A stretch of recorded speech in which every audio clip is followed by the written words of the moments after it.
Mana shu yasayotgan narsasi bilasizmi nima? Mana bu bola yasayapti. Yo'q bu yog'ini g'ir qilib.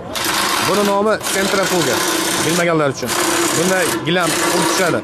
Ya'ni mana bunaqa rotorlarda gilamlarni yuvishadi. 8 yil bo'lib turar ekan mana shu rotor. Hop, bunda yuvishgandan keyin ana bu sentrifugada quritishadi.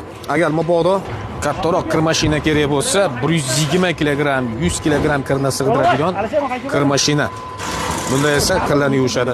Va yana sizlarga bitta narsa ko'rsataman. Mana bu narsa. Bu chang qoqadigan. Ya'ni gilamlarning changini qoqishadi. Aytgancha do'stlar, like-ni bosinglar-da. Chang qoqadigan apparat. Bu esa 80% ga tayyor bo'lgan ekan. Asakaliklar bormi? Hozir men Andijon viloyati Asaka tumanidaman. Bu yerda yaxshi narsalarni ishlab chiqarishar ekan. Ya'ni agar mabodo gilam yuvish markaziga asos solmoqchi bo'lsangiz, bu yerda gilam yuvadigan apparat, router, uni quritadigan sentrifuga hamda chang qoqadigan apparat. Undan ham tashqari 120 kg kirlarni sig'dirib yuvadigan kir mashina. Agar shulardan kerak bo'lsa, ekranga nomer yozib qo'yganman. Shu nomerga telefon qilib, ustani o'ziga bog'lanaverasiz.